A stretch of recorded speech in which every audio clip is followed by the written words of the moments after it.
Good evening, everyone, and welcome to today's live stream. Today, we're back with some more Elite Dangerous.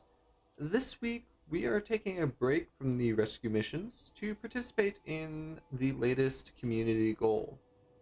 For some in-game story, one of the organizations that is working on research to further humanity in the Thargoid War, Aegis, has, with a partnership with another corporation, Sirius, come up with a new tool for us to be able to rescue human abductees from the Thargoid Titans, in order to be able to set up enough manufacturing facilities to mass produce this new tool. They are requesting deliveries of a few different materials to Springer Gateway here in Senlu system. So that is what we're going to be working on today. Now, since I am in my Type 9, I've decided to go ahead and give myself a relatively short maximum route distance for my jumps, which in turn has limited me to what materials I'm able to go after. So we are going to be going after copper. Now, this unfortunately isn't going to net me super high profits, but there are plenty of ports and systems that are fairly close by that have a good supply, so we don't have to worry too much. We don't have to worry too much about not being able to track any down. And as is usual with my Elite Dangerous live streams, I am going to be in voice channel in my Discord server. So whether you're dropping by to participate, to participate in game with me, or just hang out and chat, we would love to have you. Alright, so our first area that we're going to be working is Aornum. We're going to be going to Agas's City. This will be a Orbis type starport.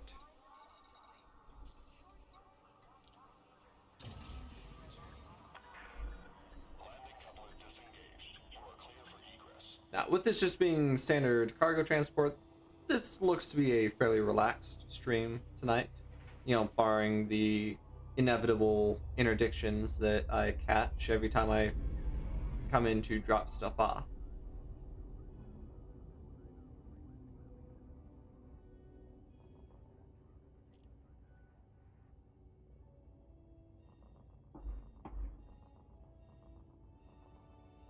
But other than that, we shouldn't have too much to worry about.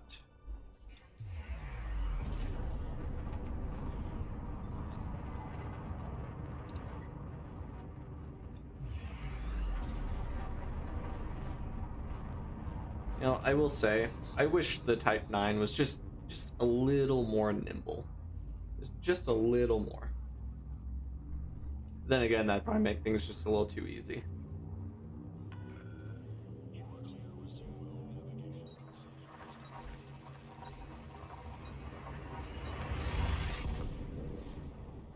Which, after all, we can't be having that now, can we?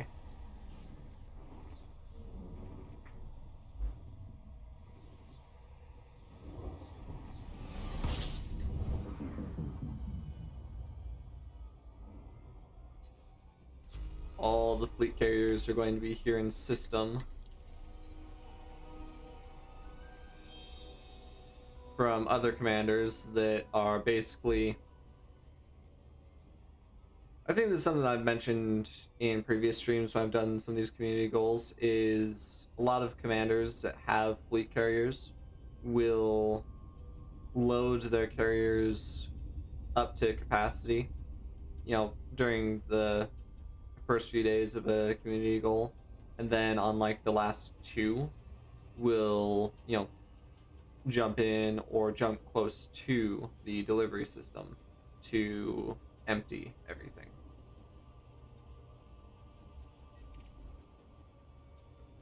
Oh, look, another Type 9.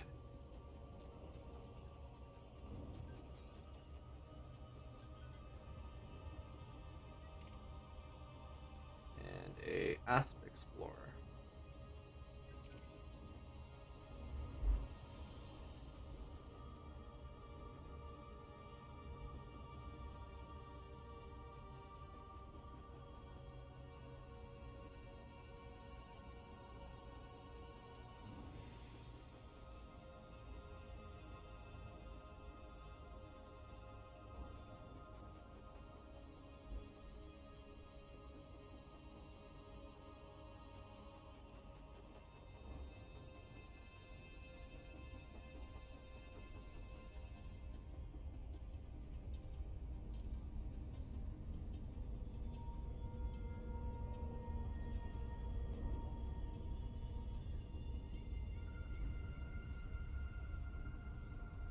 I'm curious if he's going to the same port I am or if he's going to cruise right on past it.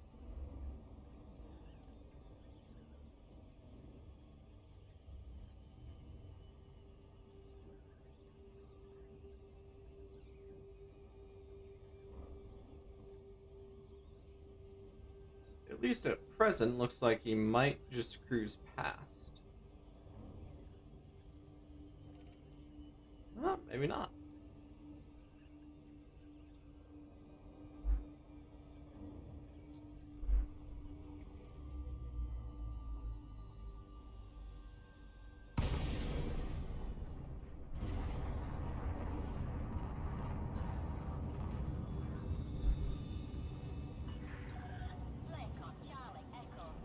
This isn't a Orbis, this is a Ocellus starport. Now, if I don't see that Type 9 around here, I'm going to be mildly disappointed.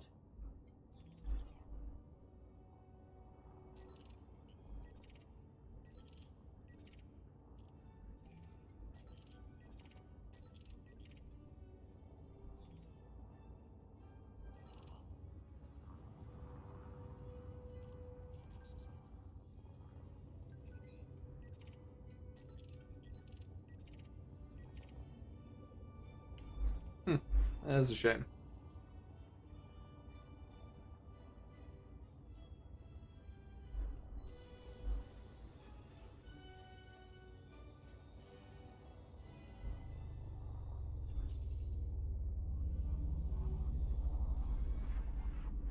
I certainly don't see myself getting the top 10 commanders for this particular CG. But if I'm lucky, I might be able to make top 50 or maybe even top 25%. Let's see if we check the current numbers.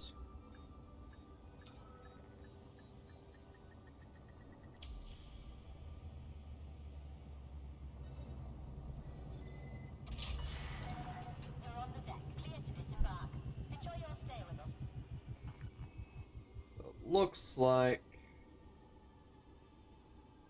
well, a single trip, at least under current numbers. Double check that.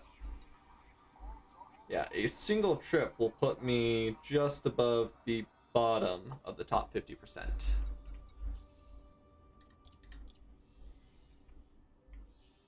Which honestly isn't half bad.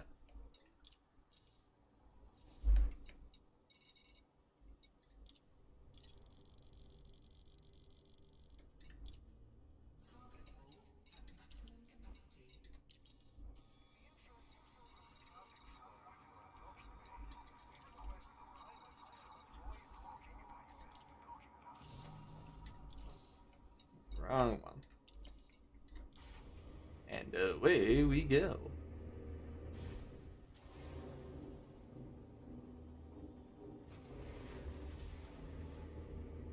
Ah, yes, my favorite launch orientation. I have to do, you know, a nice little backflip up and over the starport.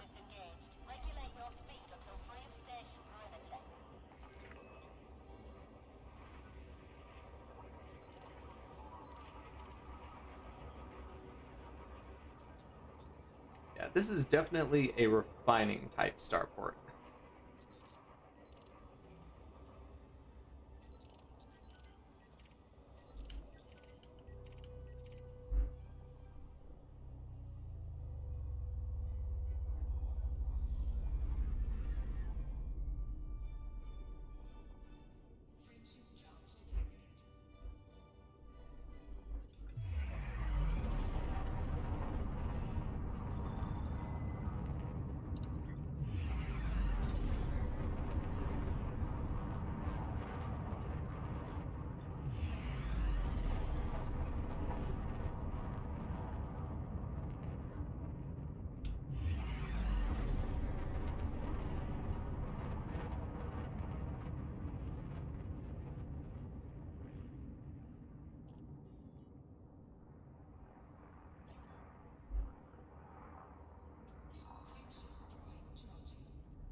Remember correctly, the station that I'm dropping off at, Springer Gateway, isn't super far from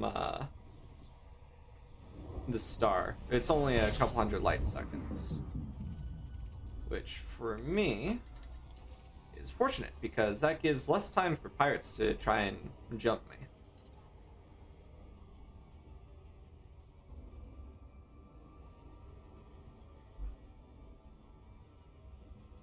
In theory.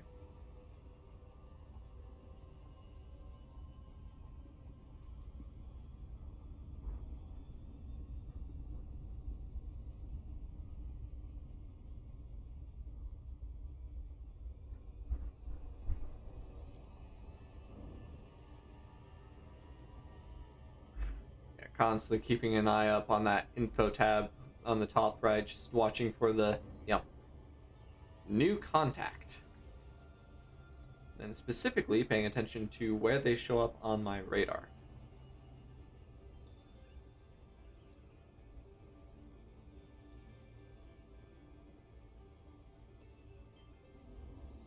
Interesting to see what kind of profit I turn on this. I don't expect to be earning a huge amount. Let's see, I dropped like 300,000 credits for a full load of copper. See what I end up making. Let's see, one new contact. There's a couple back there, but they're all the way back at the star, so...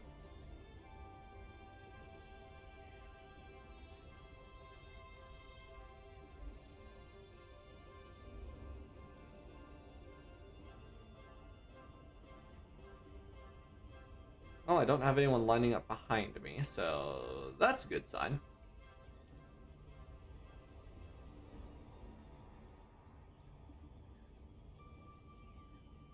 It's when you have someone that immediately swings, right in line behind you, it's like, oh boy.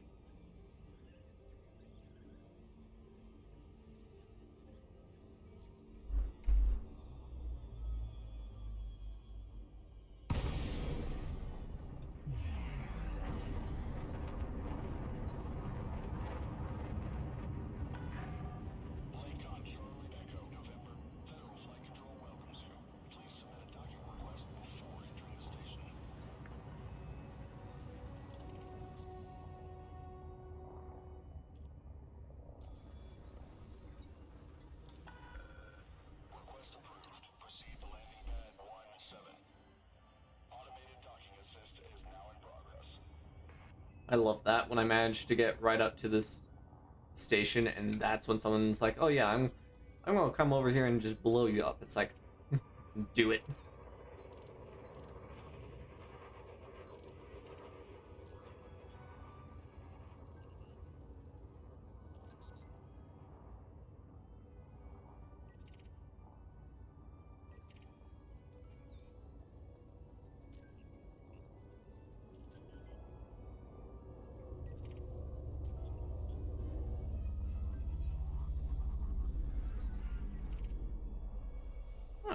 dropship. Beluga liner. Yeah, sometimes I miss my Beluga liner. But at the same time, like, it lived up to its name. It was an absolute whale of a ship, and it handled about like one.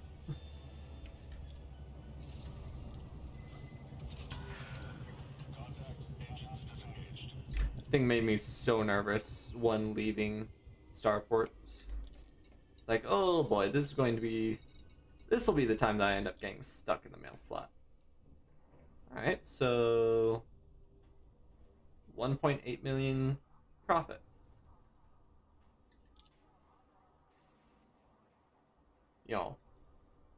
Compare, for the material, that is a decent profit, but yeah, I'm certainly not going to be making any great amount of money. That's for certain.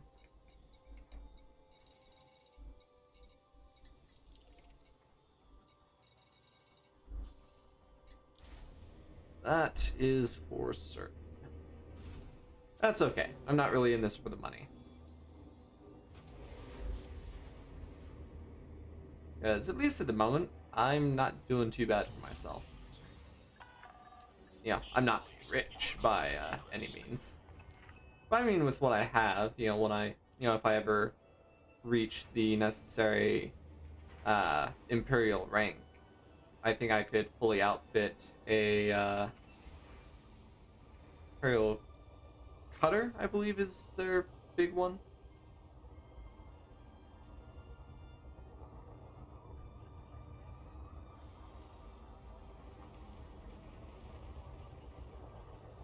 Yeah, I think Imperial Cutter is the really big one.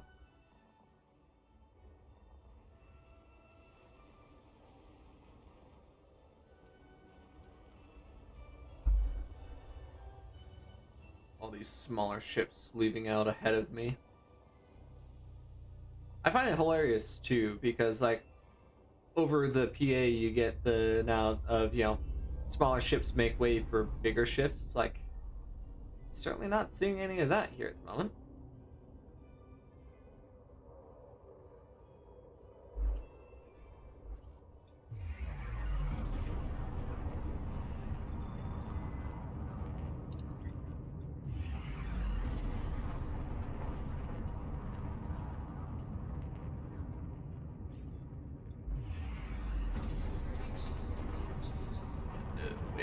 Here we go.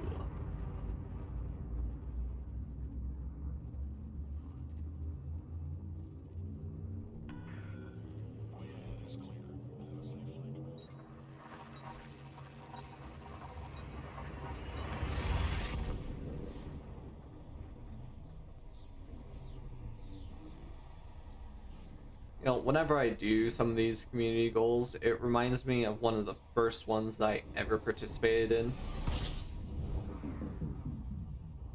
It was when,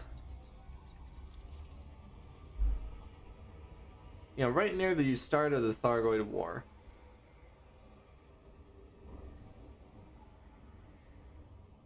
When they were getting set to release the enhanced AX multi-cannons and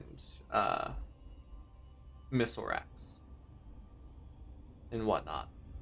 And I remember, at the time I was doing, let's see, what was my hauling ship? I think it was a keelback that I had. I was still relatively new at the game. My ships were, I had a Cobra Mark III, I had a keelback that I used for transportation. The Cobra was kind of a multi-purpose. I'd recently picked up a Asp Explorer that I used for mining.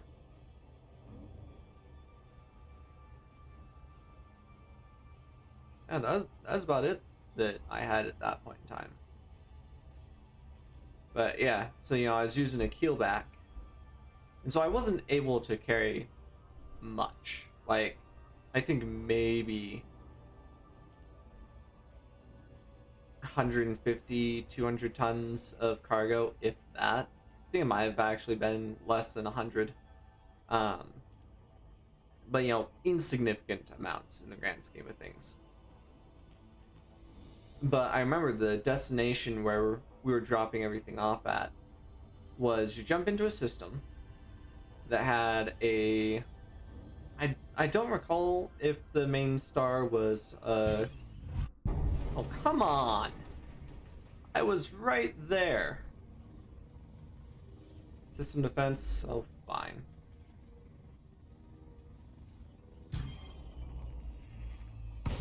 At least you probably won't shoot me.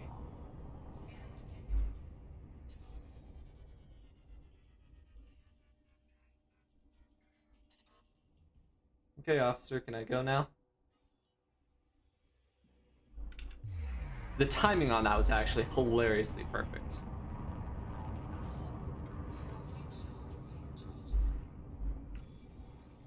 Ah, an anaconda.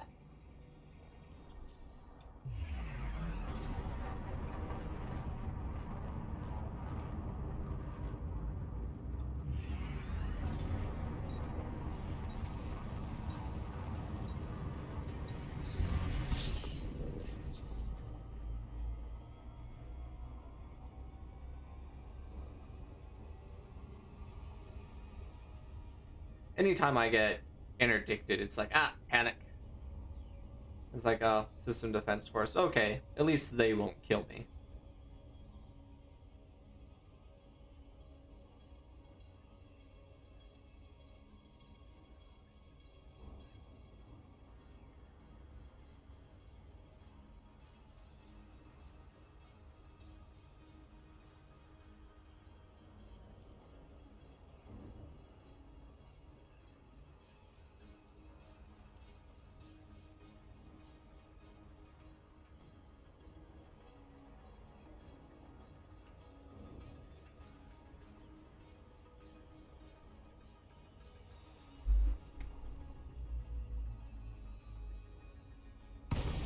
But yeah, no. Back to my original story. So I forget what the main sequence star of the system was, but the starport that, or no, it's a megaship that we were delivering stuff to. That was, it was a few 100,000 light seconds from the main star, and so it's like you jump into the system, and then you fly for literally like 15-20 minutes to get to this port. You drop off your cargo and then jump off to wherever. I got lucky and found I was buying stuff out of a system where the port I was buying from was less than 100 light seconds from the star. But yeah, I think I made 5 or 6 trips total before I was like, okay, yeah, screw this.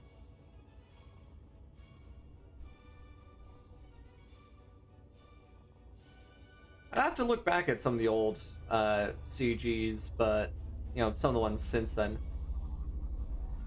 But I think a lot of the ones that have been done lately, they don't have the destination starport that far away from the main star.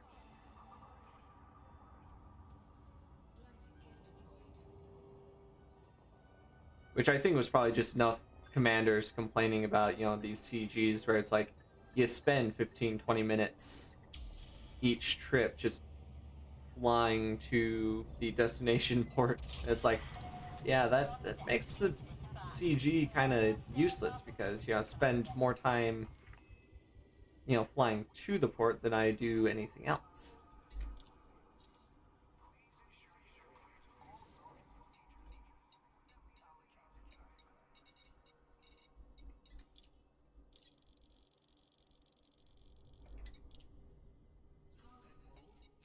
Now, I fully expect that as I do more and more of these trips, eventually, I'm going to be turning lower profits over time. Not just because I'm going to be paying more to buy and potentially, selling them for less as well. Because that's just the fun of how the commodity markets in Elite work.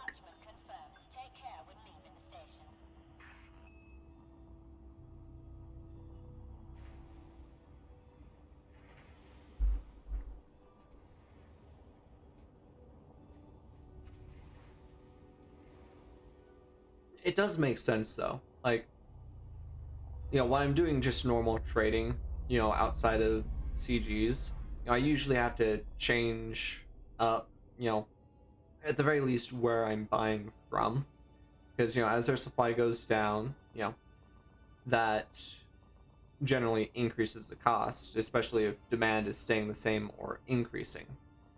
So you start seeing the cost, gradually tick up.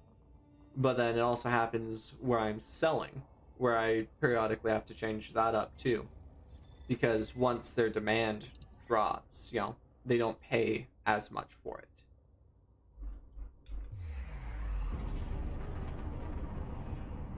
One of those bits I actually find kind of neat about Elite Dangerous is the fact that you actually get some, real, believable economics. Some of the other background simulation stuff, when it comes to like politics and whatnot, truth be told, a lot of that I generally just kind of ignore. Like, I despise politics in real life. I'm not trying to get tangled into that, within a video game. I'll sit around and, absolutely tank economies. That's fun.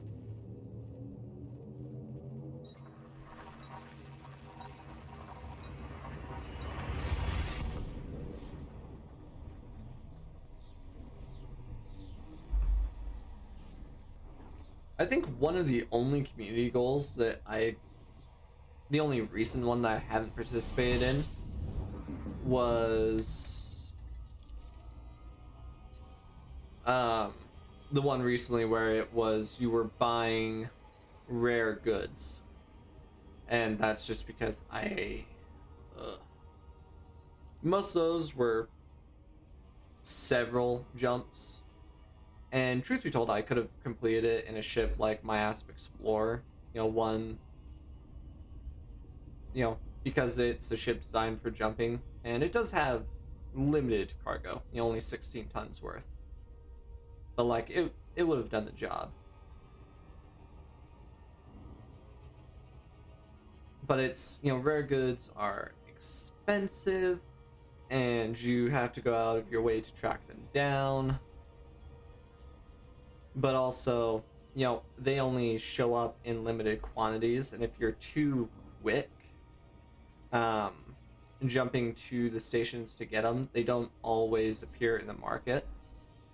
They've got a timer on them, and so you have to wait for that between trips as well. And it's just like, yeah, that community goal just, it seemed to me to be a lot more trouble than it was worth. I think I did end up going in and because I think I did participate a little bit in that CG, but I was doing the protect the deliveries side of things. I've done that on a couple of them recently. Just to take a break from the cargo hauling, or even some of these ones where I'm doing the cargo hauling. If I all of a sudden start getting interdicted like several times over the course of just a couple of trips, and it's like, okay, yeah, we're bringing one of my combat ships over, and we're going to make some people suffer, because I'm tired of getting, people trying to yank me out of Super Cruise.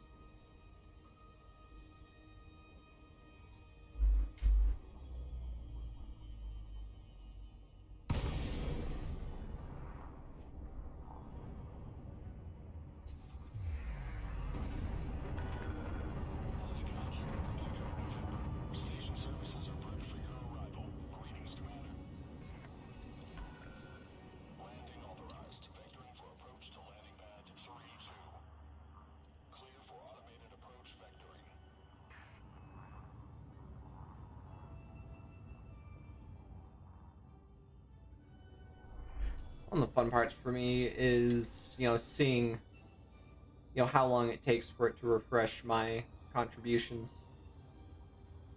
So far, we are a little over 1 million resources. Over 1 million units collected.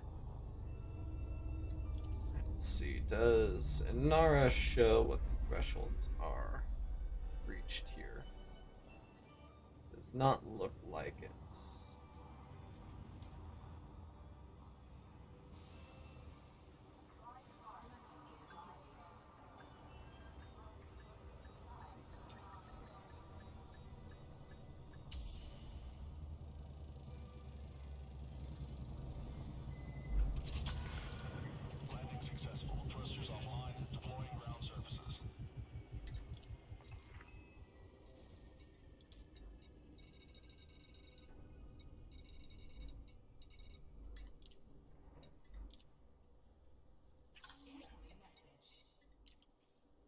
Oh, nice. I'll even be picking up some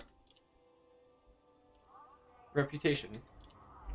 I forget that about doing trade, that it improves your overall reputation.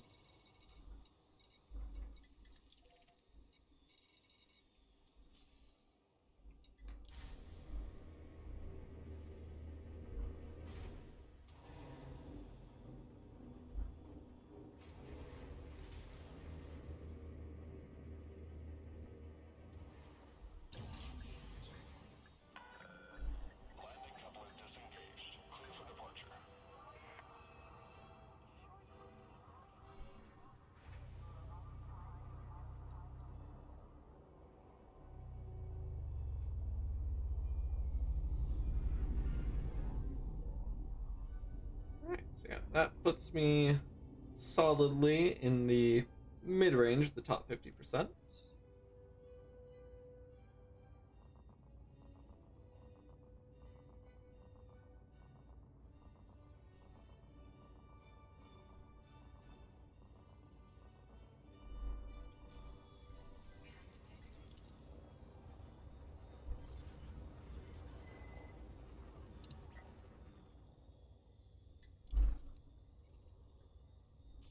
Now to get into the top 25, I'm going to need to do at least 2 more runs.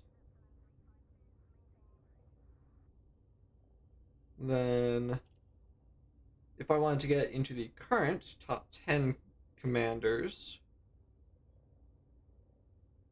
I'd want to do about 15 total trips.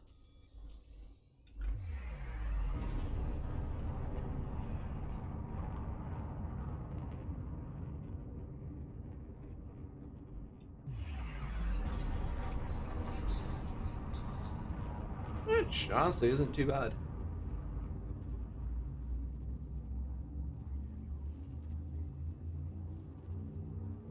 You know, of course, we are only in, this is day 2.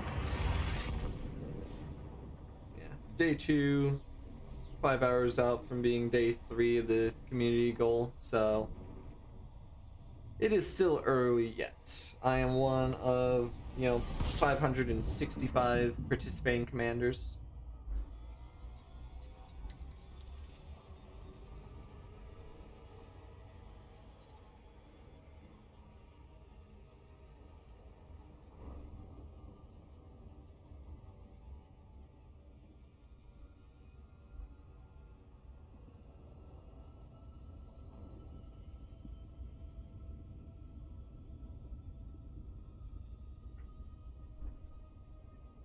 You're participating in the combat bonds side of things. About the same.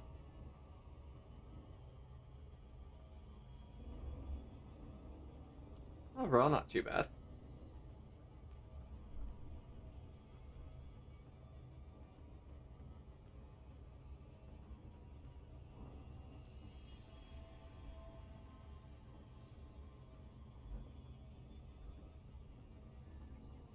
Not too bad at all.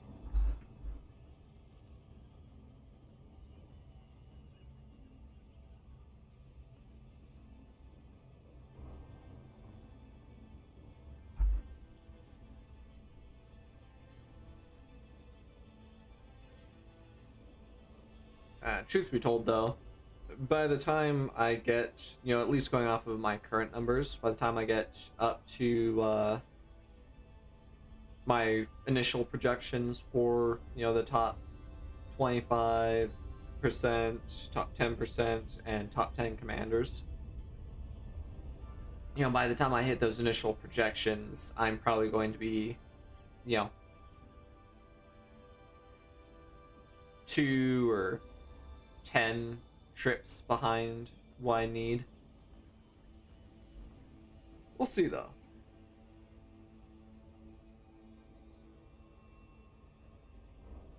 So that depends on how many other commanders participate and how much they're moving with each trip. Because, we could get like another 100 odd, we could get like 1,000 commanders that jump in, but if like half of them are delivering, only 200 or 300 at a time, that puts a lot more spread, to the overall, 100%, participating, and will, give kind of an interesting data skew.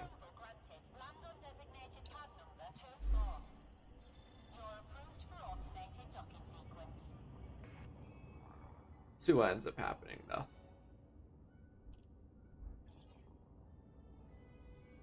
Of course, all the Discord channels going active.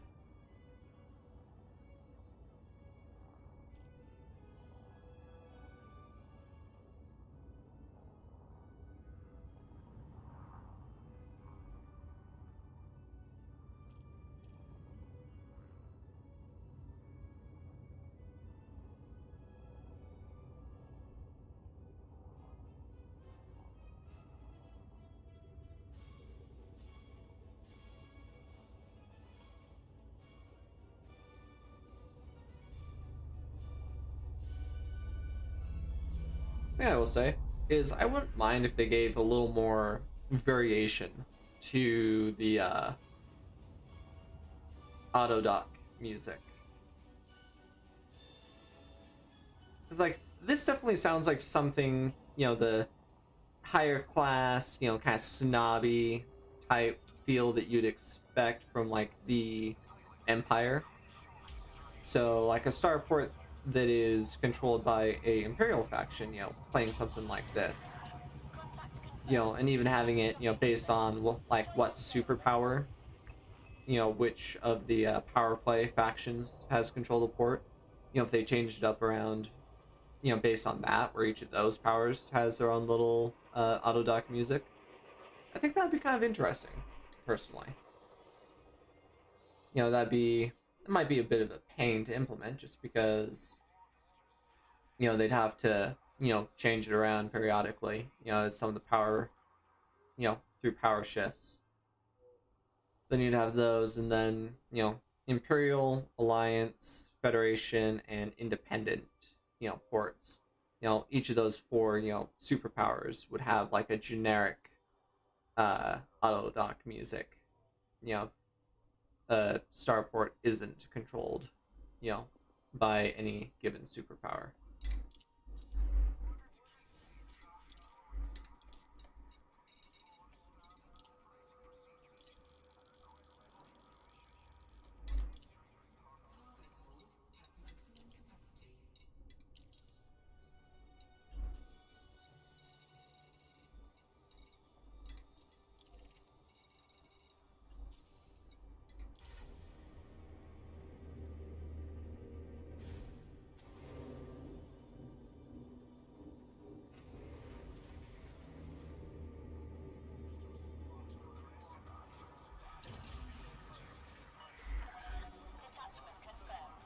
Let's see that. FSD boosters, class 4.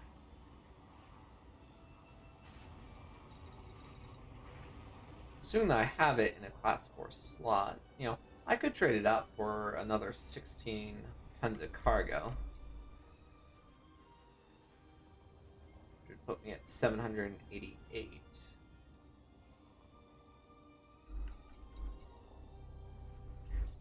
Truth be told, it's really not worth it to me, though. Oh, look, a Type 7.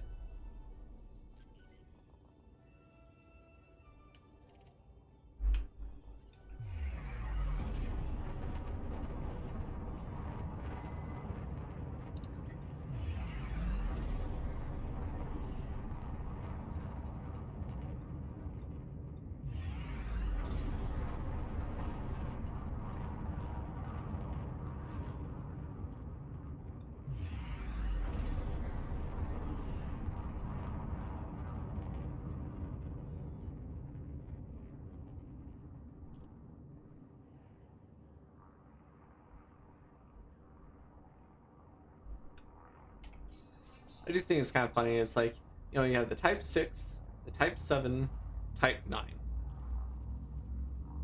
Although it does kind of even out because you have Type 6, Type 7, Type 9, Type 10.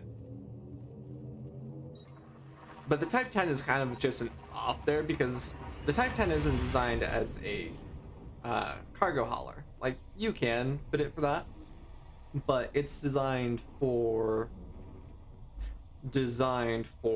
combat.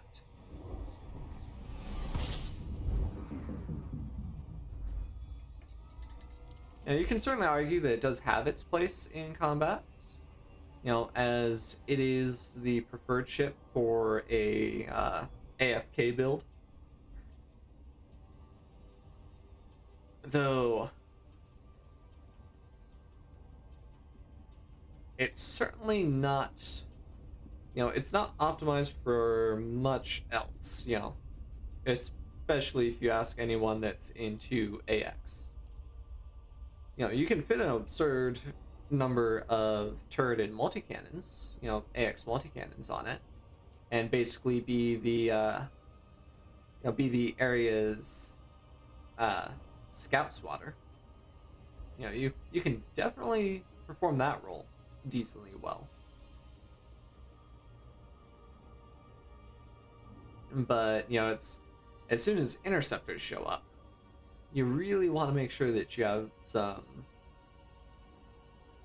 lighter, more nimble ships alongside.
Thing I haven't looked at is what factions do I have here?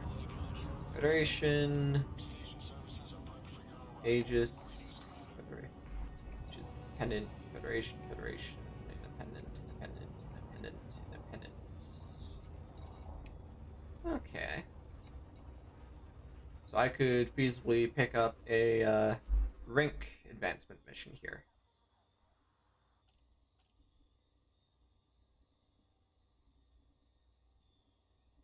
Okay, that's kind of hilarious.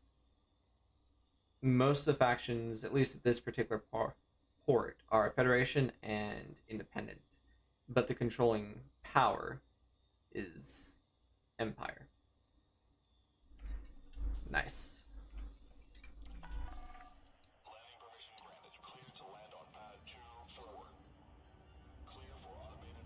Gotta love when you end up coming across shenanigans like that.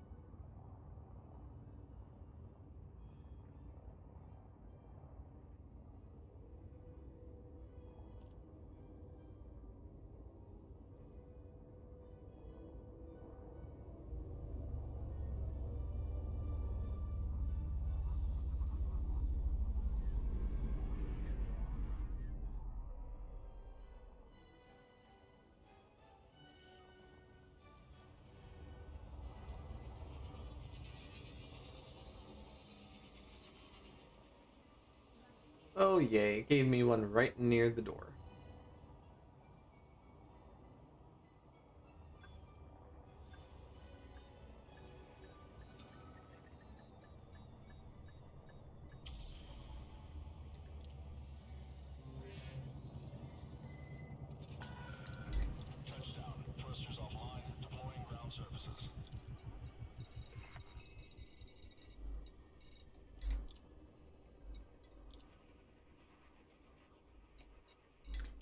I'm kind of curious. Let's see.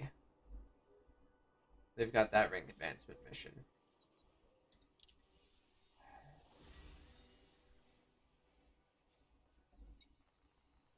There we go. Nice courier job. Where's that going to?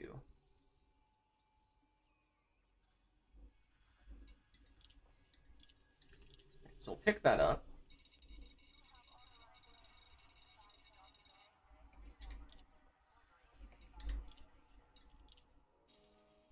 Then we're going to switch over to my Asp Explorer because I'm not dealing with the potential of getting, interdicted and trying to fight that in my Type 9, especially for a mission that, especially for a courier mission.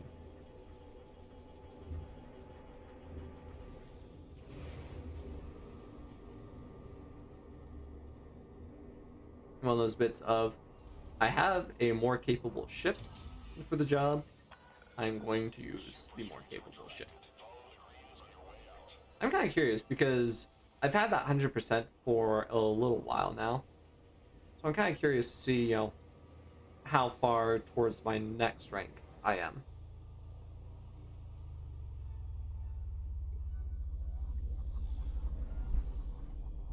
So I'm gonna laugh so hard if I complete it and it's like I've only done an additional like 5%.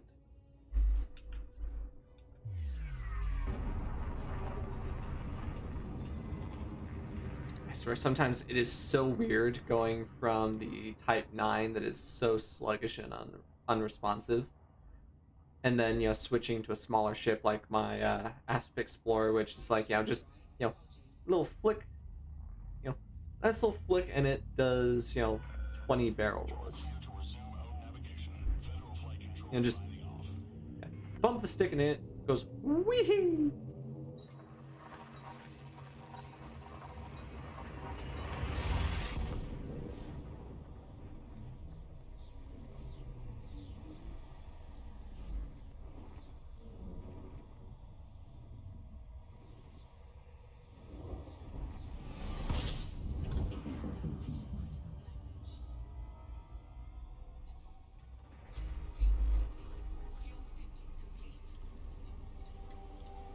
Oh, is it a landfall?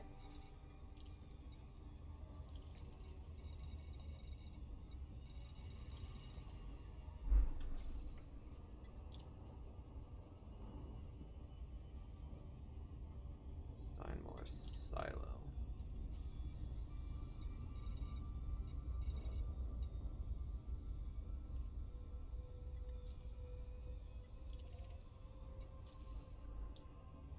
Let's go poke the nav beacon.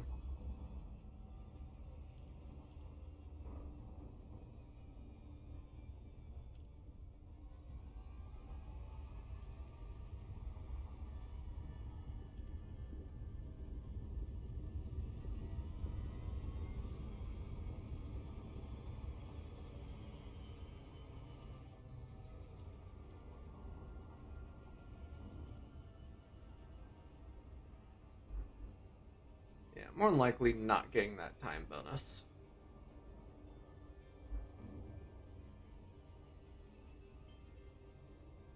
Honestly, that's okay.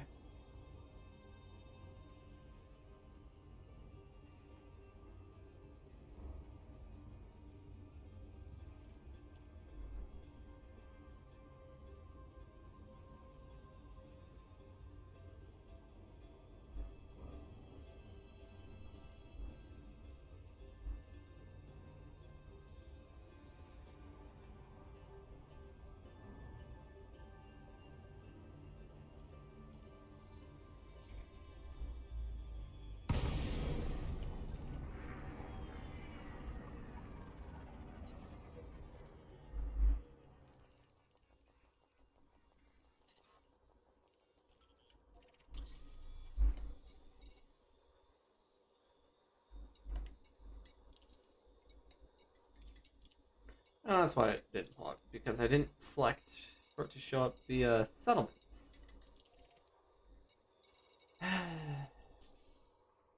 Oh well. Nav data is nav data.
Fun part is, am I going to be on the near or far side of the planet?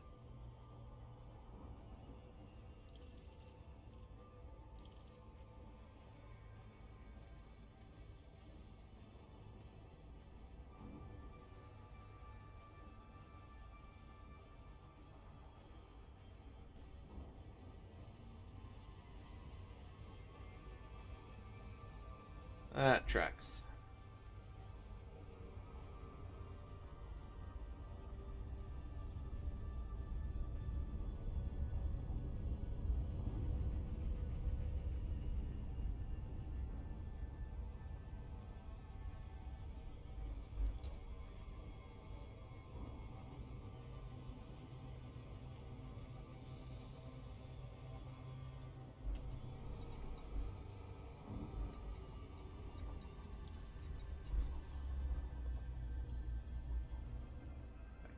I very much like to have my orbit lines.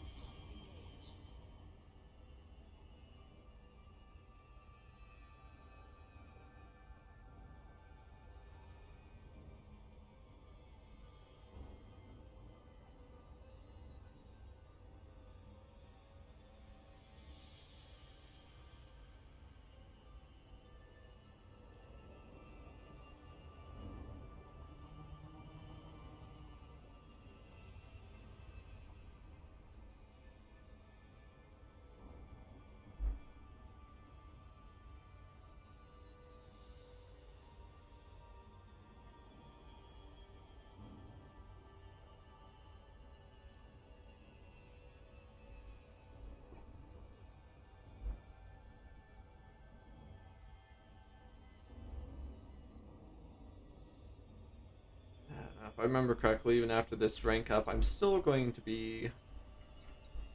I still have like 3 or 4 more ranks to go before I can get the Federal Corvette. I think I'm also still like at least 4 or 5 away from what I need for the Imperial Cutter. Excuse me. That said, having both unlocked will definitely be fun. If I get a cutter, I might actually, do that as a transport. Seeing as the cutter is the only ship that can carry more than a Type 9. I think the cutter is actually slightly more maneuverable. I have to double check that though.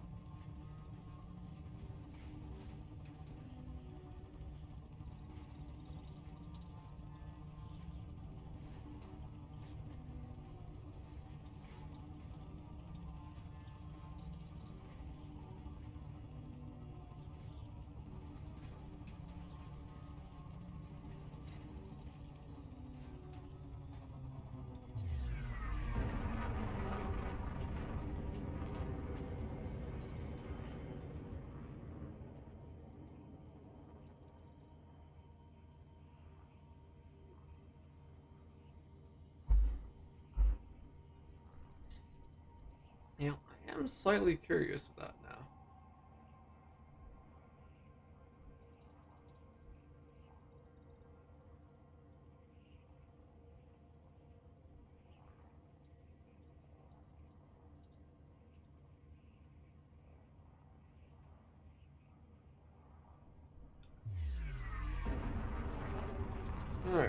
So we want Imperial Cutter.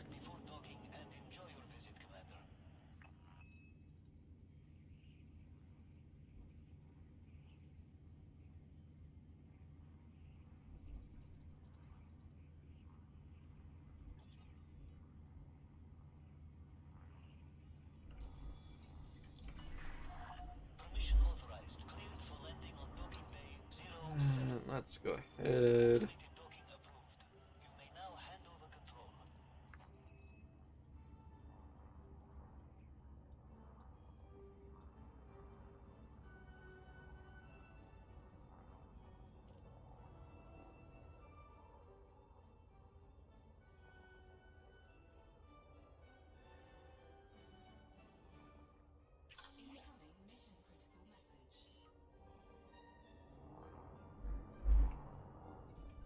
And just barely missed it for the bonus.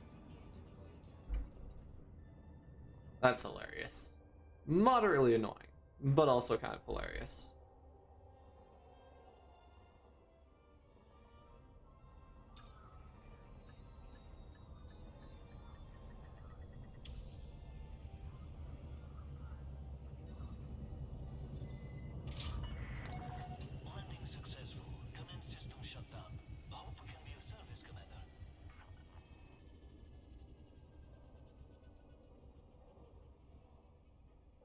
Alright, so that gives me...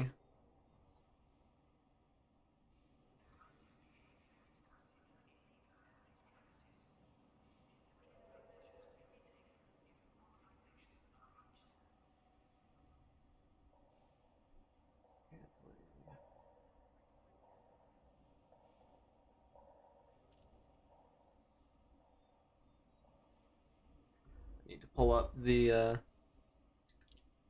information for my Type 10 so that I can compare.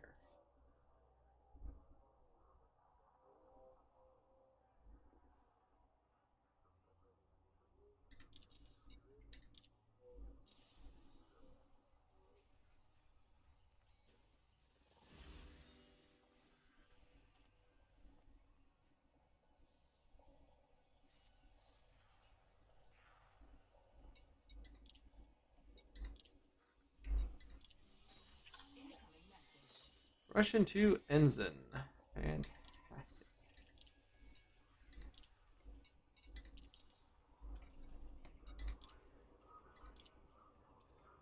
Ross 128.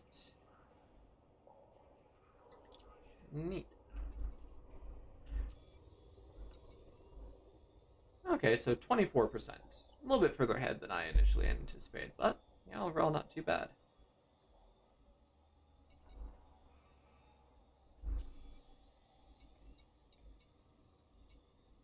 Actually.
Alright, so if I'm looking at things...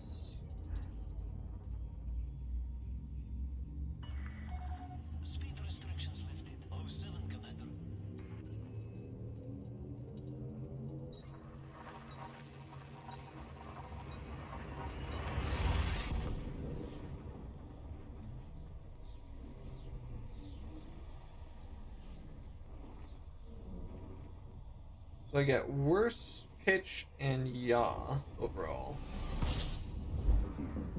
But I do get better roll in a cutter.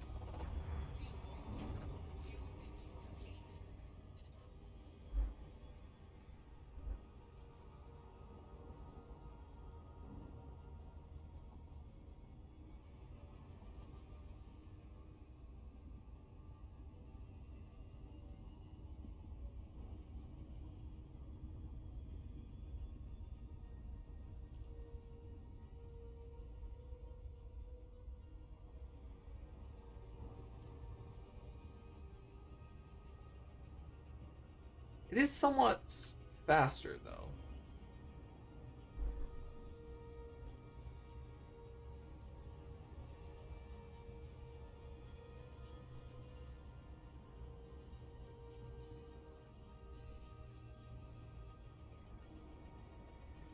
Honestly, there's a part of me that almost wonders if I'd be better off just using, picking up another Anaconda and fitting that for cargo hauling.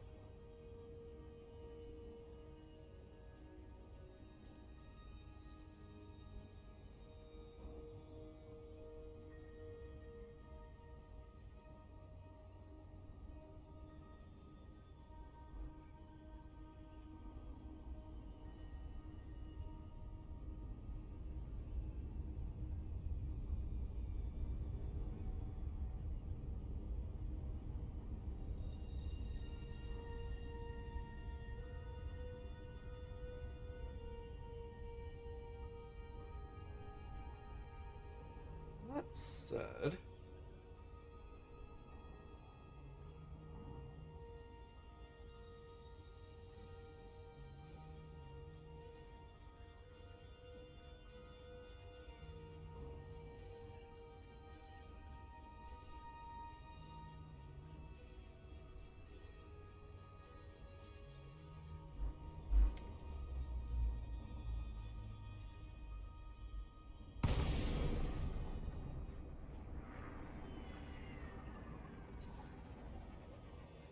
I don't know if I do the right engineering path on them.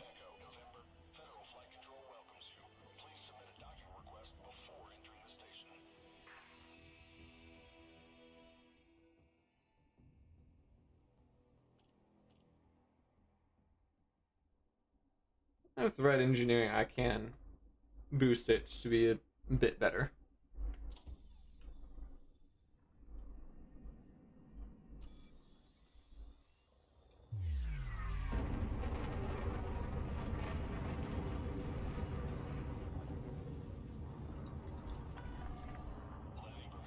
So in other words, out of the box, a cutter wouldn't really be that much of an improvement.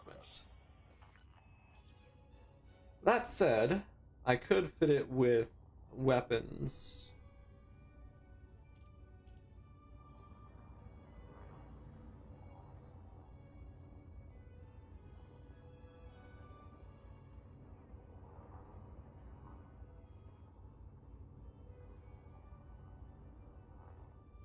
Give myself a chance at, a bit of defense against pirates. And make it so that, I might still get hyperdicted or interdicted. But at least with a cutter, I can turn around and fight back.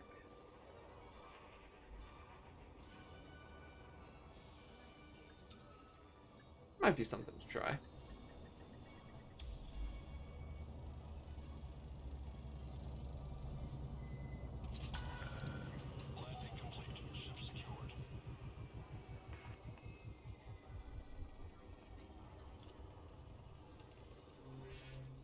Alrighty.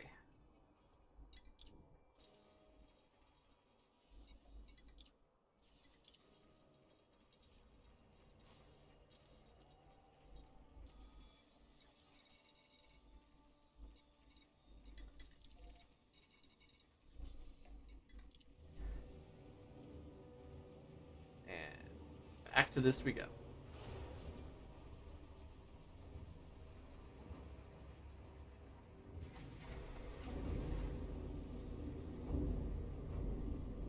So yeah, the Imperial Cutter has a class 4 2 class 3s and 4 class 2 hardpoints. So a huge, 2 large, and 4 mediums. And all kinds of utility mounts.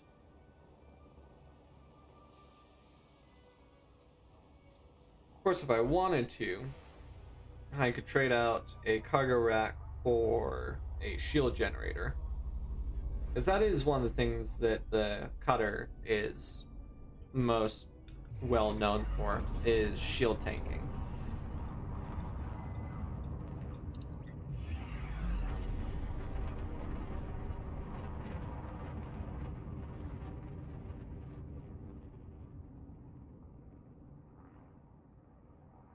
That's one of those bits of, do I want to sacrifice, cargo capacity for a shield? Granted, the added protection wouldn't be a bad idea.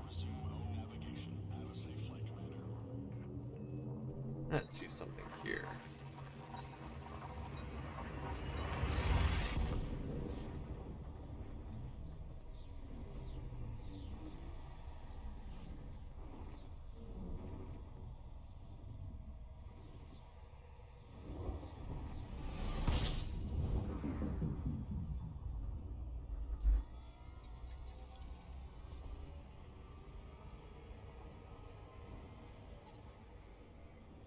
I'll double check just how far out I am from that rank up.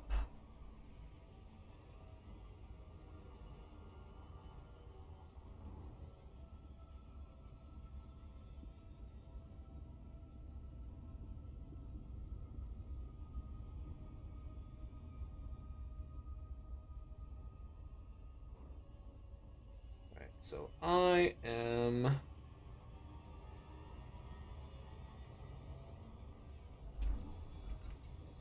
I am a Lord, which is rank 6.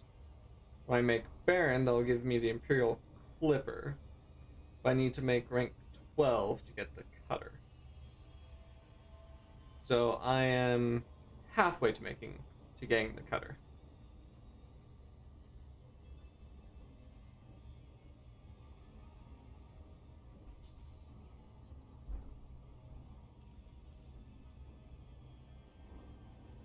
Federation just made Ensign, which is rank 7. Rank 12 will give me the Corvette, so 5 more ranks. So just over halfway there.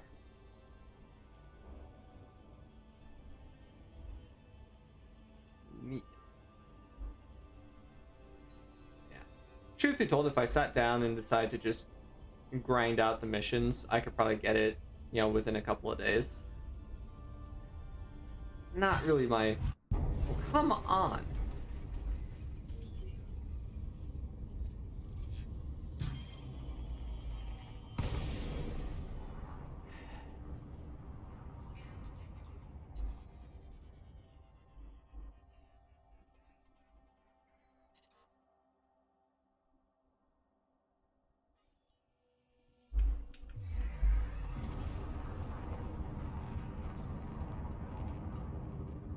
Is something hilarious, something that I find hilarious about the fact that me, in a Type 9, got interdicted by an eagle. Like, the realization of, comparative mass has nothing, doesn't factor into the hyperdictions or interdictions. It's just, I still find it funny. It's like, yeah, little eagle decided to yank big massive ship.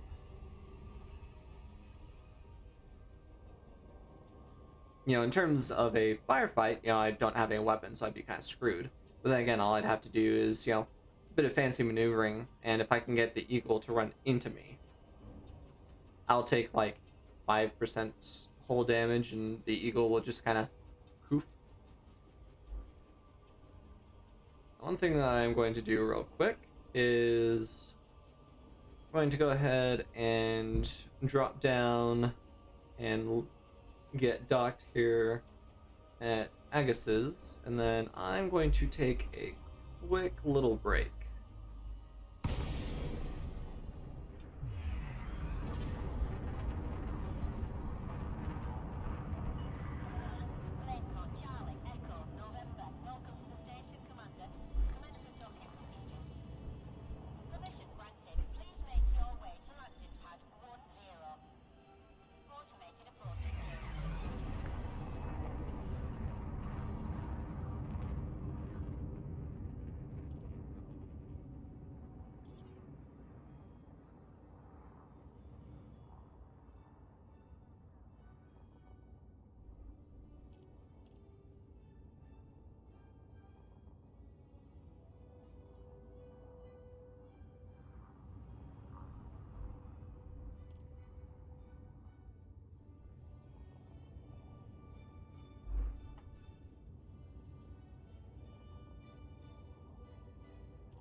and touchdown.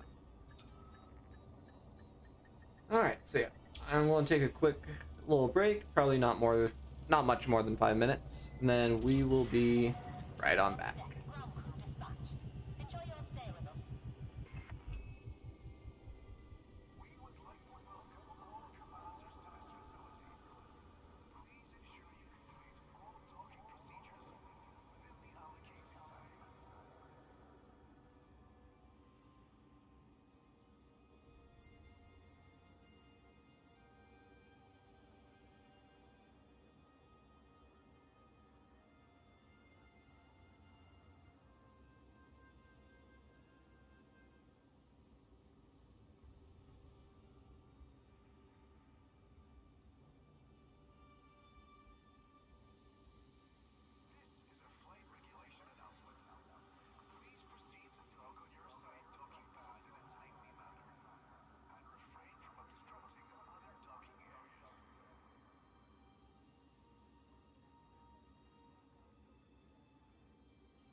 How's your stream going?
And we're back. I appreciate you guys sticking around.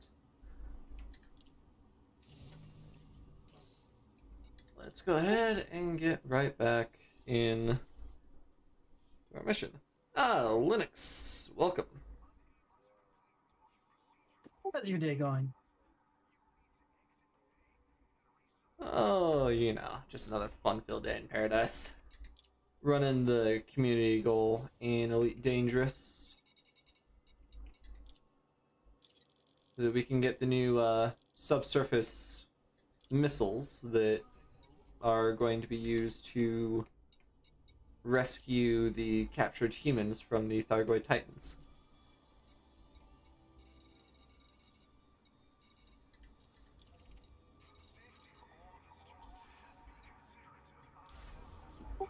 Okay. It's kind of a novel idea that myself and, some other, a lot of other people in the community have found to be kind of hilarious, is the fact that we're using repurposed,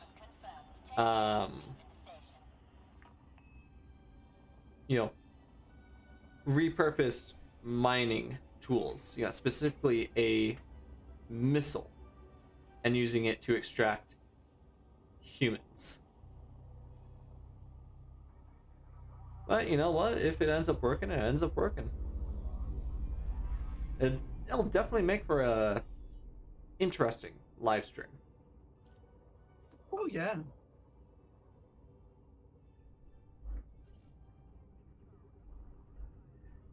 My guess is the most difficult part with it isn't going to be, using the new missiles to get to the humans. It's going to be that as soon as you get just a couple of them liberated, every scythe hunter in the vicinity is going to ping you and immediately aggro on you. Well, probably. Which means you're not getting more than a few escape pods, a few of the prison pods at a time before you have to run away.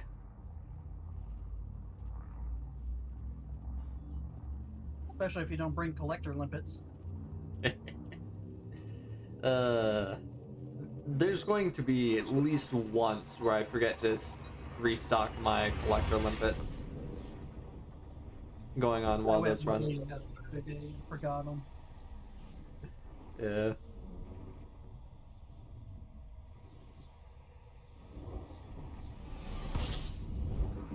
I think my favorite thing with that whole little meme about forgetting collector limpets is the fact that there's, at a lot of the stations, if you're, down in the hangar bay, some of the little holographic signs around, there's some that actually have a, don't forget your limpets. Yeah, I saw a meme that actually was making fun of people who abandon limpets in space. The ones who throw them out because they don't have enough cargo space. Oh yeah? It was hilarious. I just can't remember it. I hate when my brain does that. It brings something up and then just decides, oh, you don't need to remember the rest of it. Oh yeah, good times. I will admit, I've done that a time or two, where it's like I forget to sell the limpets back to the station. I'm like, we're just going to drop these here, and I dump them while I'm in Super Cruise. So the next person flying through that particular area will get ripped to shreds. Yeah, if we were going off of realistic physics. Yeah. Although it also stands to reason that if you dump the limpets while in Super Cruise, doing FTL, they're suddenly out. I'm not sure the particular, the science, quote unquote, for the frame shift drives in Elite Dangerous, what method they use as far as, the space warping. But if it's like the variant where, you kind of get a protective bubble and whatnot, it stands to reason that as soon as you dump those limpets while, going faster than light, the limpets themselves just get ripped to, atoms. Yeah.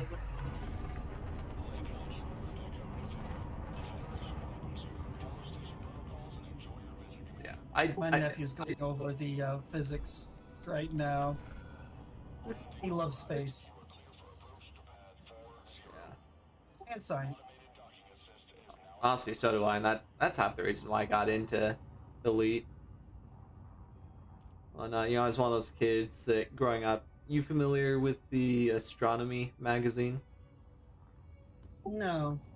I'm not sure if it's still, in publication, but there's a magazine that is literally just called Astronomy, and it'd have a bunch of latest discoveries and stuff like that. It's one of those ones that I really loved as a kid.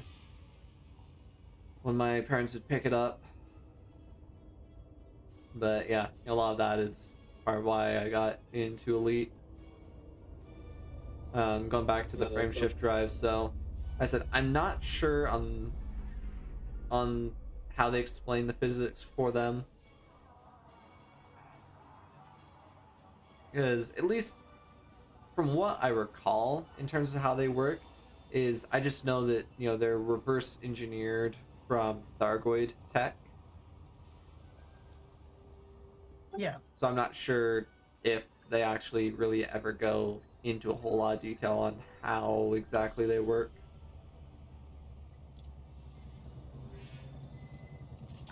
From the way it looks in game, it's like they speed up the ship to faster than light. But then again, the ship doesn't look like it's going faster than light, so I don't know.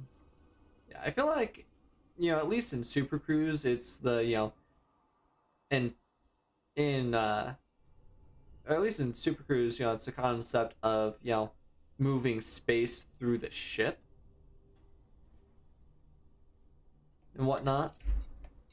But then for the Hyper Cruise, the whole witch space and whatnot is their explanation for it, or at least the term used.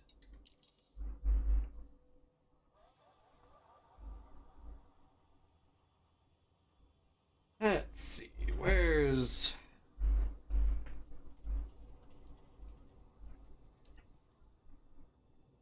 Let's do a quick little Google search, because now that's on my mind.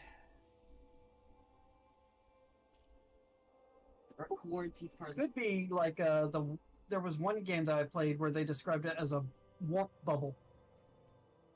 A warp bubble. Okay.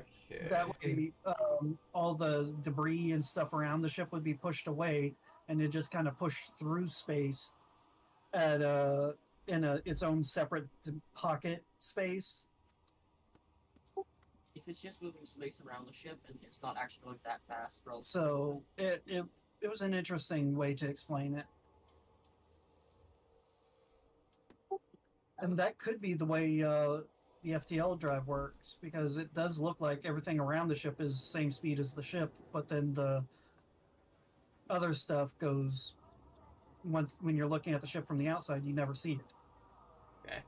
Looking at the Elite Dangerous Wiki, what it says about the FSD. When in Super Cruise, rather than accelerating a ship through normal space, the frameshift drive moves space around a ship to allow it to travel faster than light without using extreme amounts of energy or experiencing time distortion. Similar in principle to the Alcubierre drive design. When traveling through hyperspace, the FSD opens a wormhole and forms a stable, temporary corridor between the point of departure and the destination for the ship to pass through. Most ships leave behind transient wakes after they jump.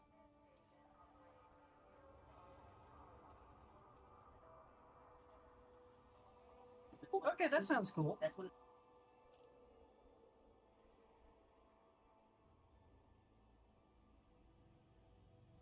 Alright, so let me... Alcubierre drive.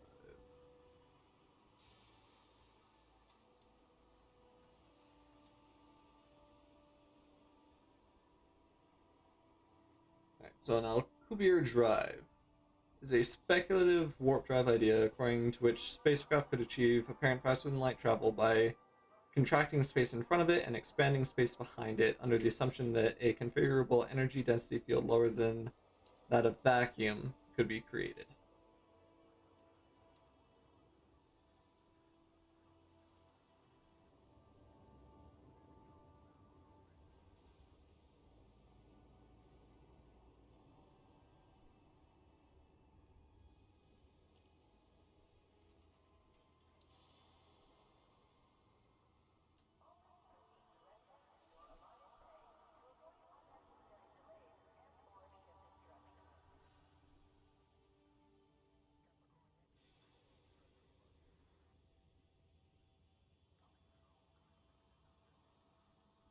Okay. So they did actually base at least the, in-system Super Cruise off of, at least real theoretical science that we have today. And it's not too surprising either that, for the hyperspace, jumping between systems, they're like, wormhole. And that's the point where they give us the, where they introduce the Thargoid technology aspect of it.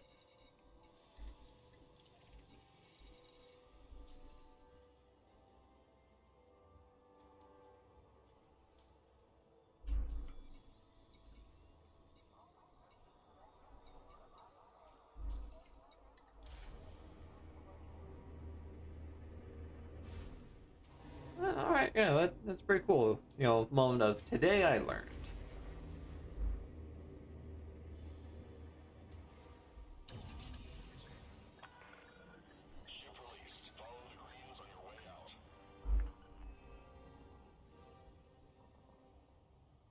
It is nice to see that, there's some actual thought put into some of this stuff, although I think the FSDs might have actually been... Let's compare it to WoW physics. True.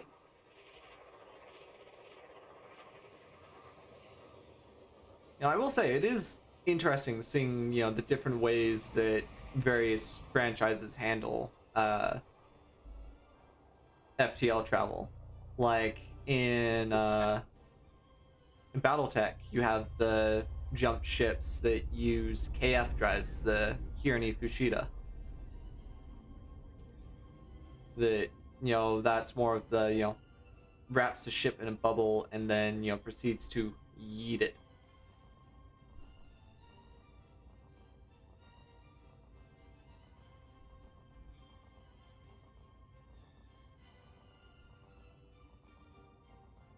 Yep.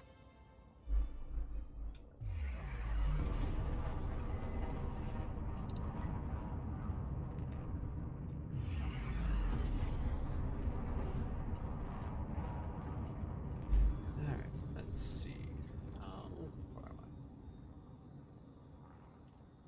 So far, I've delivered 2,316 units of copper for the community goal. Which that puts me at...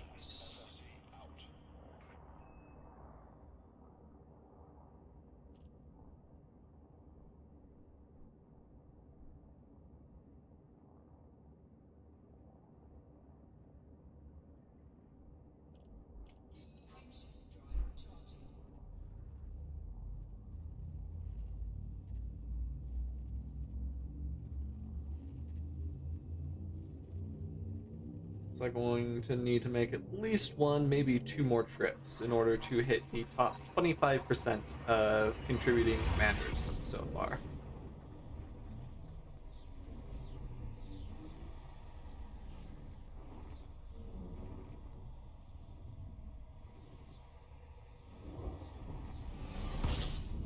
So, at least in what Inara is listing,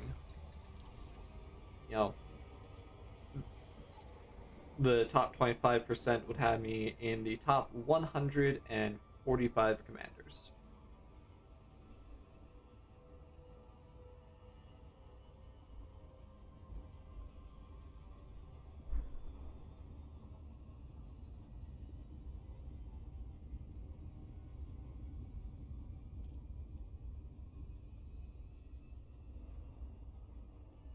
You know, where I'm currently at in the top 50%, you know, I'm in the top 290 commanders.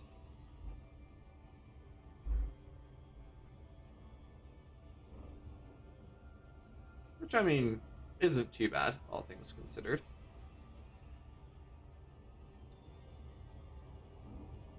Now, I swear, if System Authority ends up interdicting me again, I've had 2 jumps in a row now, coming into this system, where just as I'm about, you know, I'm like right there around 1 light second away from the starport where I've been buying the copper from, you know, I end up having system security interdict me.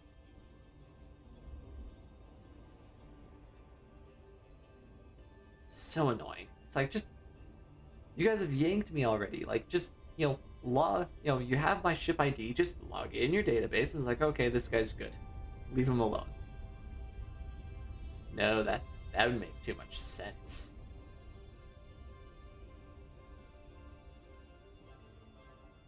I hate getting pulled over by the stupid space police.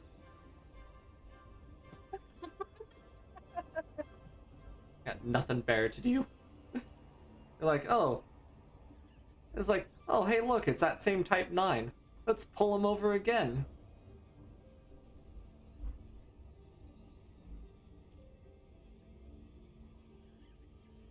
What's he gonna do? Spend 5 minutes trying to evade the interdiction? Because it really does take, you know, it doesn't take a whole 5 minutes, but it feels like it, you know, when you evade a interdiction in this absolute whale of a ship.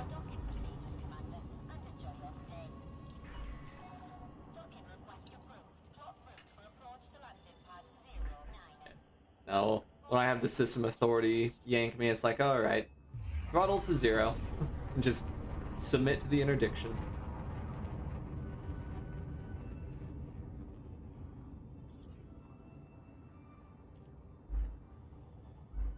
Because at least with the System Authority, you know, they're not going to try and kill me as soon as they yank me out of Super Cruise.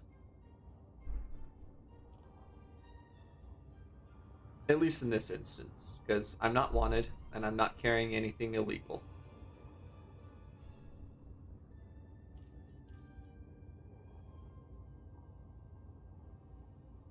I've had that happen before, though, where it's like, I forget that I'm carrying illegal cargo in a system, and, you know, I get interdicted by, you know, System Authority. I'm like, okay, throttle to 0, they scan me and, like, and, you know, open fire. I'm like, wait, why are they shooting? Oh yeah, that's because I'm carrying, you know, 700 tons of narcotics, and they're illegal in this particular system. Whoops.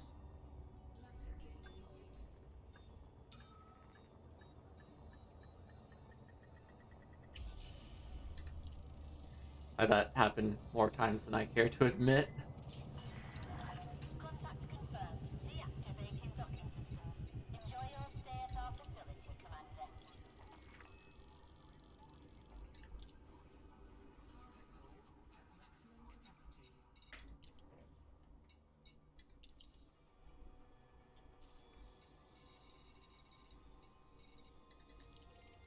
We'll say I'm glad that I was able to find a system that has copper that's like 6.2 light years away from where I'm delivering it.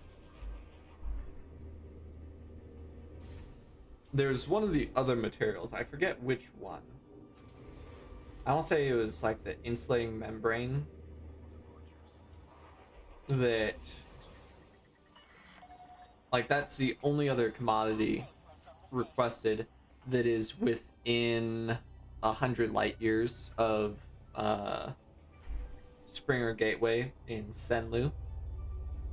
So all the other stuff, the osmium, CMM, composite, and neofabric insulation, like everything else is more than 100 light years away. And it's like, or let's see. It's either it's more than 100 light years away, or it's on stations that are more than 2,000 light seconds from the star, or it's a surface station. Because that's all stuff that I filtered out when I was searching for the stuff.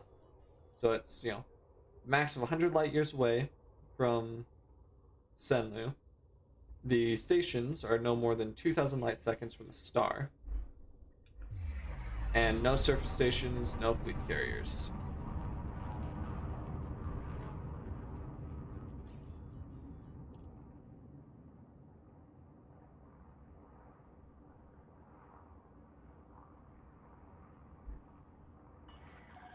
You've now escaped from your assignment.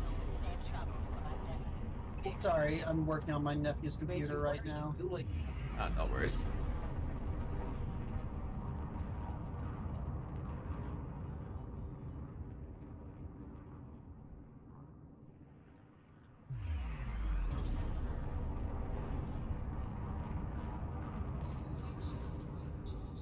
if I can get into hypercruise without getting back into mass lock range of that station.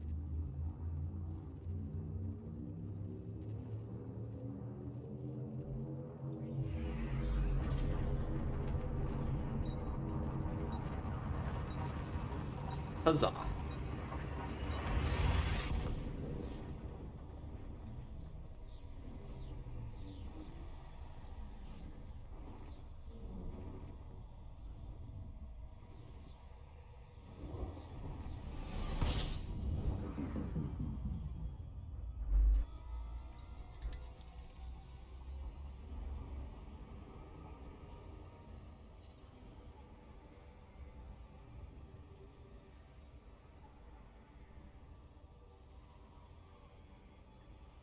You know, one of the things I'm really looking forward to, you know, for whenever I eventually get my hands on a fleet carrier, is, you know, jumping it, and being able to sit up on the bridge for it.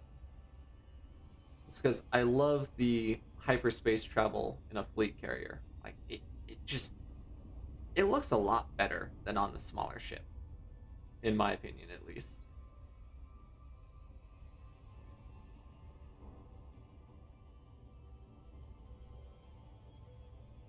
Like, even just, you know, when you enter hypercruise and whatnot, because you can actually see the wormhole open up.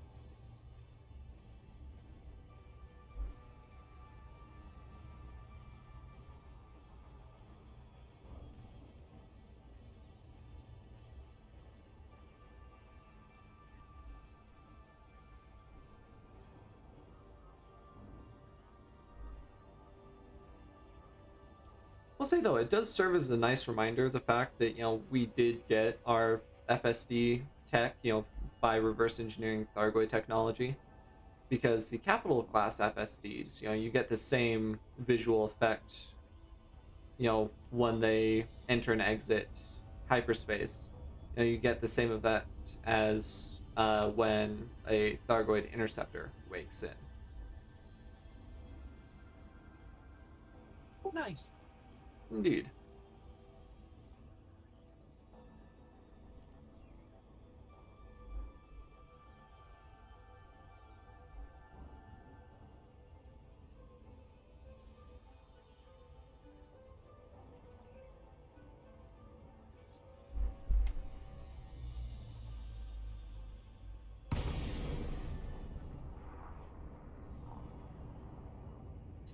Let's see. Yep, there's our lights for the toast rack.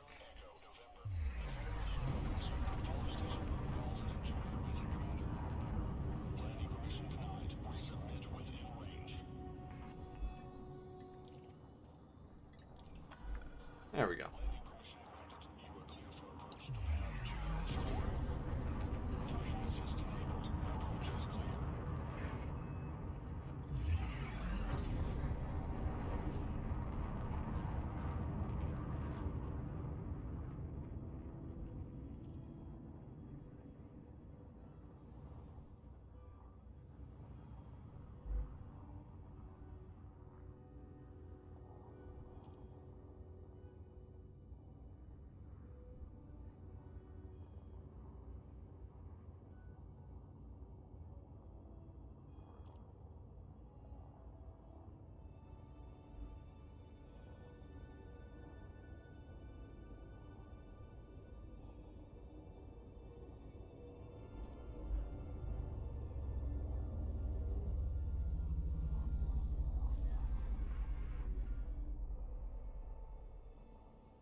How'd you look at that? Five. Yeah, it's like 5 or 6 rounds of deliveries now, and I've managed to make myself an ally of the controlling faction in the system.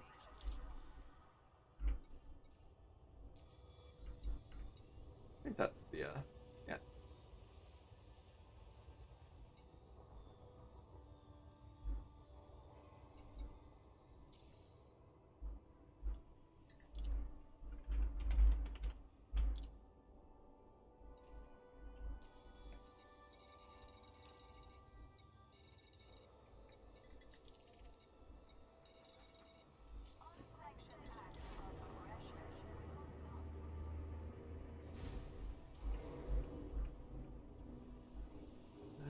Alrighty. Back for another round.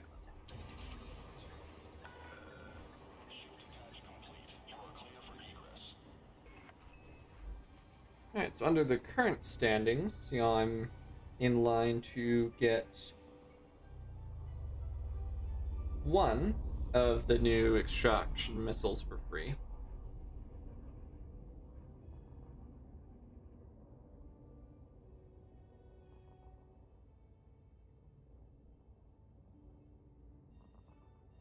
Which, truth be told, I really only need the one.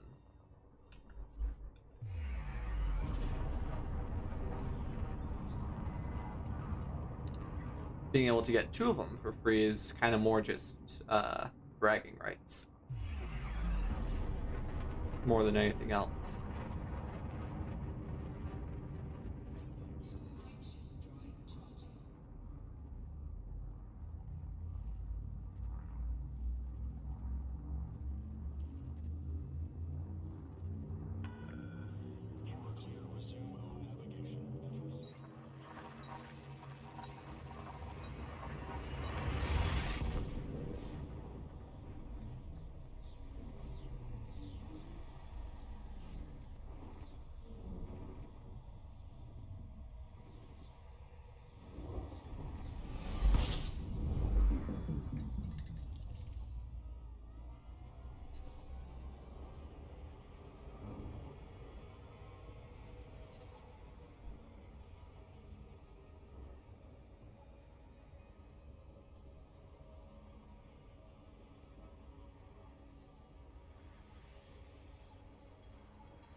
Oh, nice. Even picked up some data off of that scan.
One of the other benefits of working some of these CGs is that in addition to, a little bit of profit along with, reputation increase, is I can use these towards some of my Inara ranks. Ship is released.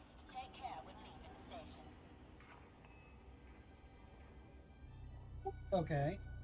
So like, some of the different badges, this will count towards my trader badge.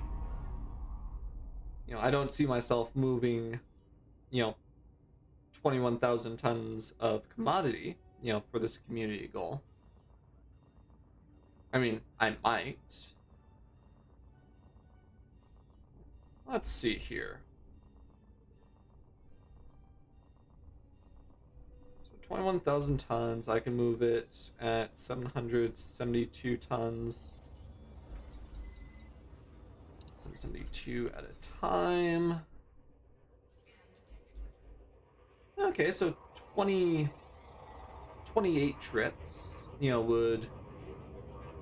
28 trips for this community goal would give me my tier 3 trader badge on Inara.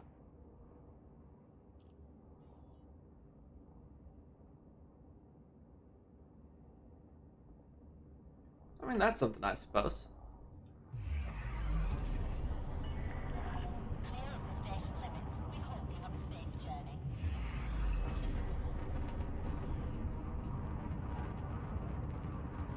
Still find it amusing. Earlier today, actually just about 2 hours ago, that guy who joined my server from WoW's server and then left because I had a picture of a wolf as my avatar. A wolf person. It's like, what about the Worgen in WoW, You just imagine they don't exist? Probably.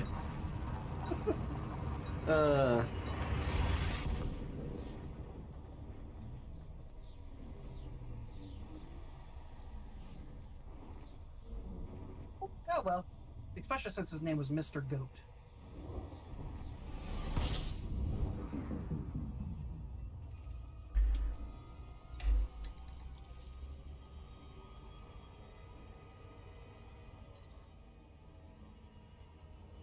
So, and he had a picture of a goat man as his avatar.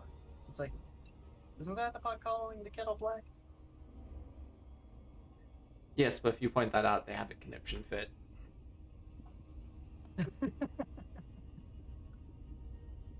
True.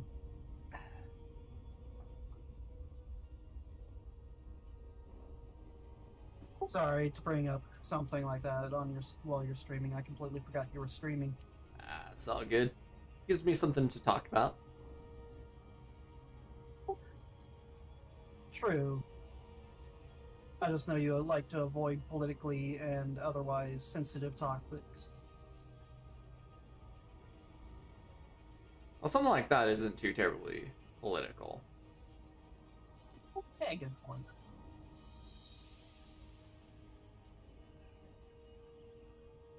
I'm trying to find people to join my guild on WoW so that I'll have people to play with, so that I won't be, adventuring by myself completely.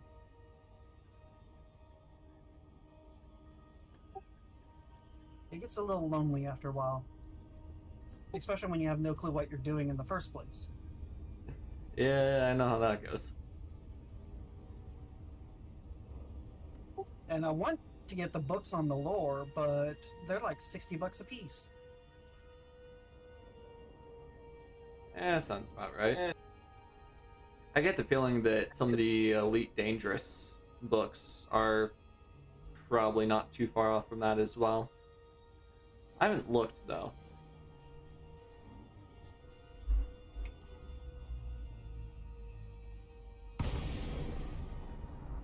Certainly not in a spot financially to be able to go hunting for them. WoW. And say again? So I wonder if there's a tabletop version of WoW. It'd be kind of like D&D, just with WoW races. I'm sure. Not like Warcraft, you know, whereas them with the machines and all that. I'm talking like the game. Yeah. Um, I'm sure if there isn't a official one, you could probably go to one of the, D&D type websites, for the online tabletop type stuff, and there's probably a fan creation, out there somewhere, assuming Blizzard hasn't tracked it down and, sued them into pieces or, cease and desist.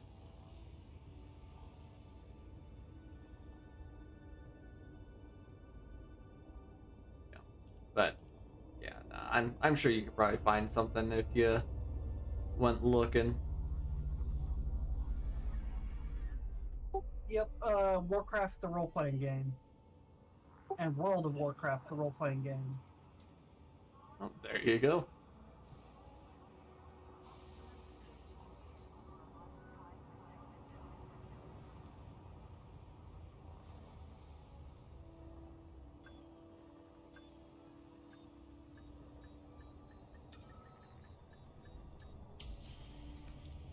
Released in 2005 for the second one, the World of Warcraft role playing game, and 2003 for the original. Nice.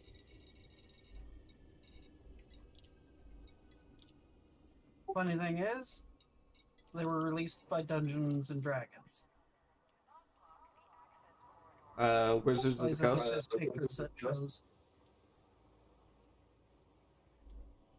Dungeons and Dragons Warcraft, the role playing game.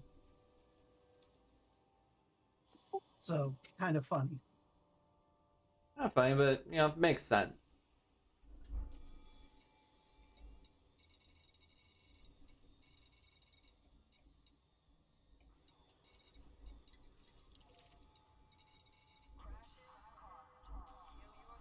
Gonna have to find that one and buy it now. Oh, would you look at that? I've made it to the top 25%.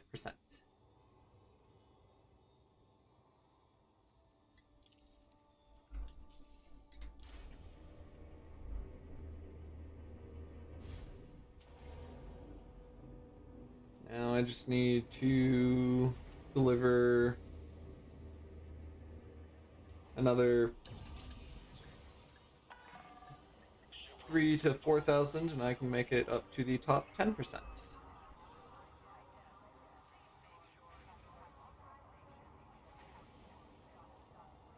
I bet since it's based on a D20 system, it'd be a lot like D&D. Oh, more than likely.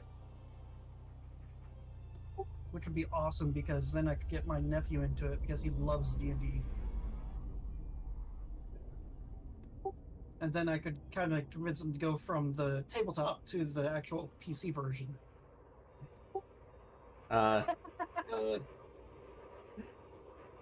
Casually coerce him through the pipeline. Yep. Actually, on that Yeah. note, give me just a sec.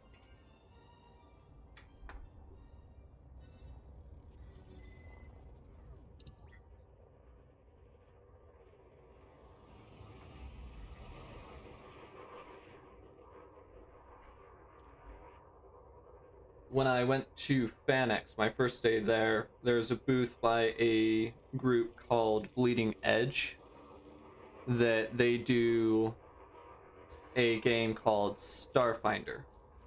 So it's, a space age D&D. And they had a little activity where, where you, roll against one of the people there at the booth, trying to beat out their roll. If you beat their roll, you get a piece of candy, but if you get a 20, then you also get a prize.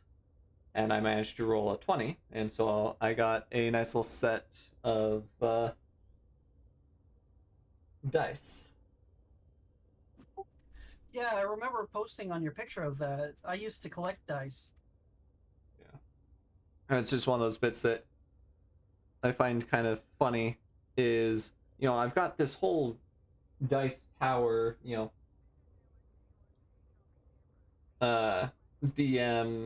screen type set that I picked up either last year or year before. That, you know, I've had that for a good hot minute, but it wasn't until recently that I actually, you know, got my hands on some dice.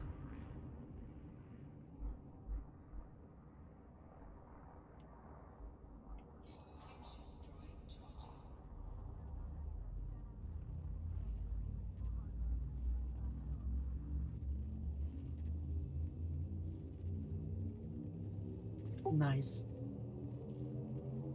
Yeah, unfortunately, my DM screen is from 4.0, so when I play 5.0, I can't really use it for much except blocking my rolls. Yeah. I never did like DMing, though, so it's not like it matters. Yeah, fair enough. I always preferred being part of the adventure than being the one creating the adventure. Yeah. Honestly, I'm not sure where I'd fall on that. It's like, I enjoy creating a good story and whatnot, but I also enjoy, you know, participating. Also, Right. everyone, say I hello get that. to It's- Millie, you know, our fantastic little co-pilot. What breed did you say she was again? The pattern, the coat pattern is tuxedo, but I believe she's just a American short hair. Oh, okay. I couldn't remember if she was if you were the one who had the Maine Coon or if that was somebody else. I think that's probably someone else. I'd love a Maine Coon. Oh, so would I. Except for the long fur is a pain to take care of, but I'd still love it. Yeah. No, the Animals. yeah, the character that I have, my streaming mascot, Moonshade, he is a Maine Coon. Okay.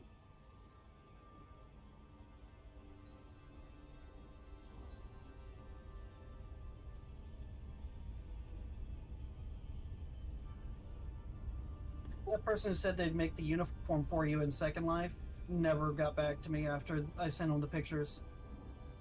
Sounds about right. Yeah. That's okay, though.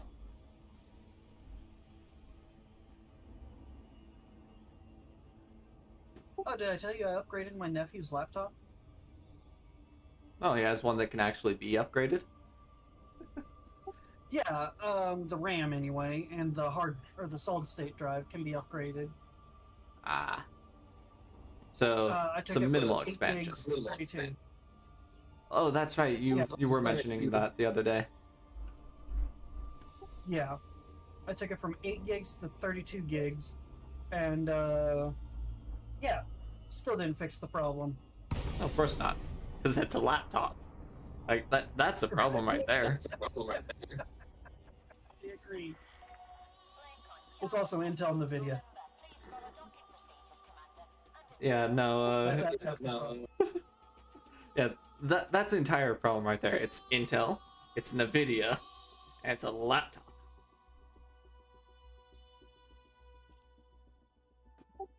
But his mom won't let him have a desktop for one thing. I don't know what the difference is between a desktop and a laptop in his room, but she won't let him have a desktop in his room. So, and he goes to LAN parties at his friends' houses, so he needs a laptop anyway. But,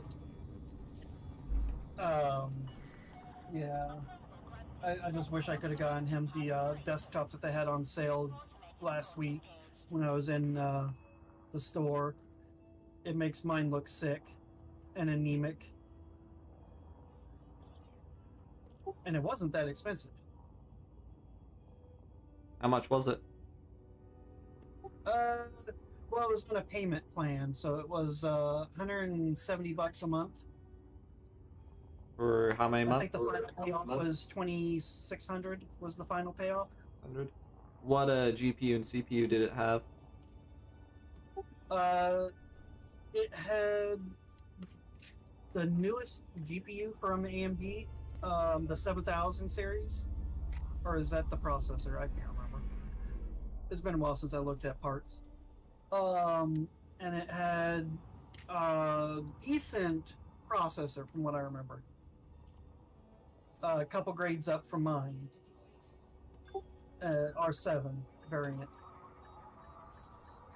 So not quite an R9, but so it probably, because of the payment plan, was a lot more expensive than it needed to be, but it also was in a really cool looking case. Oh, that right there is probably half the price. Uh, Dude, I'm running in a slim tower right now. I recently upgraded mine, and I ended up with a larger tower case and whatnot.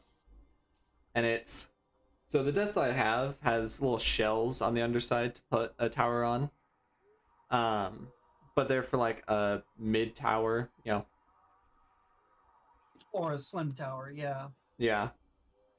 And so my old tower, you know, my old case fit on them just fine, but my new case, you know, I actually had to take out the shelf on the one side to be able to fit it in under my desk.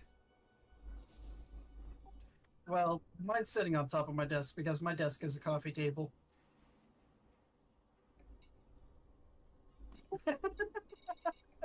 I mean, if it works, it works. I had desks downstairs in the basement when I was down there with, but since I lost my dog, I haven't been able to go down in the basement. Ah. So, yeah, she used to lay right beside me, and it just bothers me when I go down there. So, yeah, my desks got left in the basement. So I'm working off a coffee table in front of the fireplace. I mean, honestly, that's like prime location right there. Yeah, it is, especially since, you know, I sleep in the front room, so, which is where the coffee table and fireplace are. So I just basically roll out of bed into my gaming chair and start gaming. I'm pretty lazy. That reminds me of when I was in a studio apartment. You know, get out of bed and then, you know, walk around one edge of my old desk and, you know, sit down. Oh, I would love to be in an apartment, just because they're so compact and everything. Everything you need is within short distance. They're so I fucking really don't like it. expensive, though. Yeah. Whereas paying for a mortgage on a house is actually almost cheaper usually. It is. So one of the apartments I'm looking at getting into, that's actually one of the cheaper ones in the valley for a 2-bedroom apartment. You know, I'm looking at about $1,400 a month. Which, you know, my parents have a house that square footage wise is bigger than some apartment buildings. You know, not the one I'm going to be moving into, but like I think the one I'm in right now is only slightly bigger than my parents' house. And I'm pretty sure their mortgage is cheaper than, you know, what I will be paying for rent. So I'm looking at about $1,400 a month. Around here, rent is a little bit cheaper than that. They're looking at, well, what I was looking at when I was looking for a trailer to rent, they were wanting about $800 a month for a 3-bedroom trailer. But then But you they also wanted have, a $3,000 move-in fee. yeah, that sounds about right. And then, did you have an HOA fee on top of that? No, Illinois doesn't do those. Lucky you. Pretty much every trailer park here in Utah is, you know, an HOA. So you have your payment on the trailer, but then you also have to pay the lot fee, which is usually run by an HOA. And so yeah, you know, $800 a month for the trailer itself, you know, for that loan, but then you're also paying, you know, $900 plus for the space. Oh yeah, I get what you're saying. The lot rent was figured into that 800 per the trailer, and then like 250 of it was for the payment on the trailer because it was a used trailer. Also, are most of the trailers that I've seen for sale out here. The trailers themselves on the cheap end are usually running about 70 to 80 grand. That's for Oh like wow. two two or three bed, one or two bath. No, around here they're running about 25 grand plus, depending on what shape they're in. Well, you're also out in what, Illinois? Yeah, and in southern Illinois where there's almost nothing around. Yeah. In the words of Ahmed, from Jeff Dunham, location, location, location. Yeah.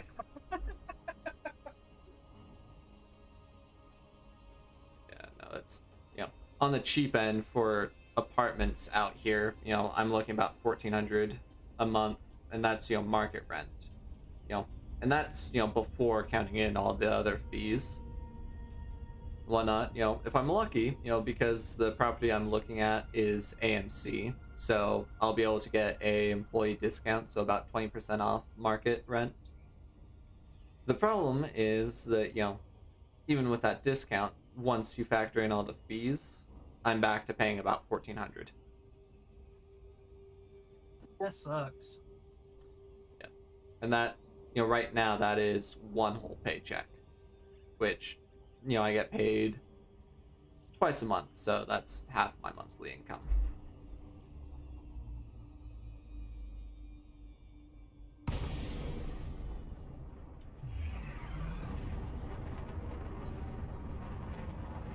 It's just everything is just ridiculously expensive.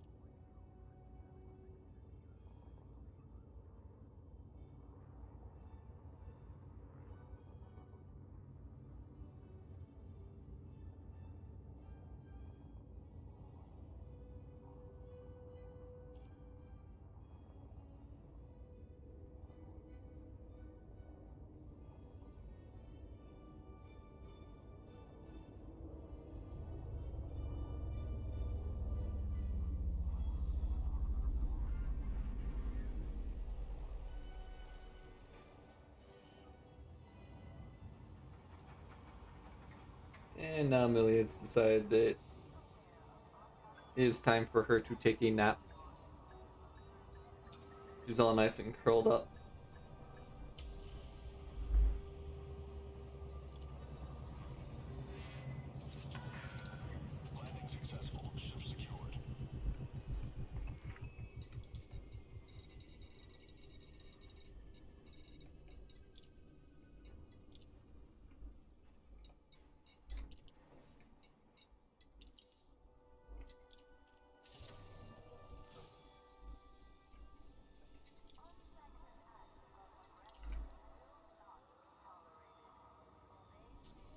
I think I'm going to go ahead and call that there. So if you'll give me just a minute here, Linux. Alrighty. Alright. I appreciate you guys coming out for today's live stream. Hopefully you guys enjoyed it. Even if it was more of a relaxed stream, on the plus side, it did give me a lot more opportunity to, just kind of casually chat with you guys. So, in that regard, I'd say it was a win. Plus, making some good strides on the community goal, at least on my own personal progress. So, in that regard, I'll take it as a win as well. Upcoming streams tomorrow at 10 a.m. Mountain Daylight Time, we're going to be jumping back into Space Engineers, continuing on with my playthrough of Split Seas Survival Impossible Workshop Scenario.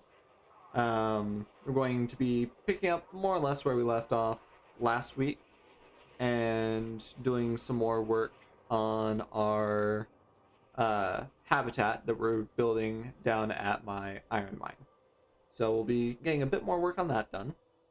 And then Monday at 6 p.m. Mountain Daylight Time, we'll be jumping back to MechWarrior Online. I'll see if I can get some people together to do some group drops. If not, we'll probably... Honestly, I'm not sure what I'll be doing for Monday. I'll probably decide that once we get a bit closer to it.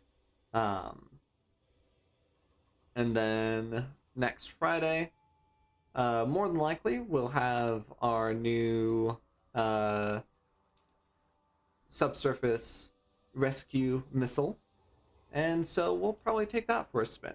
See just how many times I end up getting ripped apart, heading into a maelstrom. So, that's what you guys have to look forward to from me over the coming week. And again, appreciate you guys coming out for today's live stream.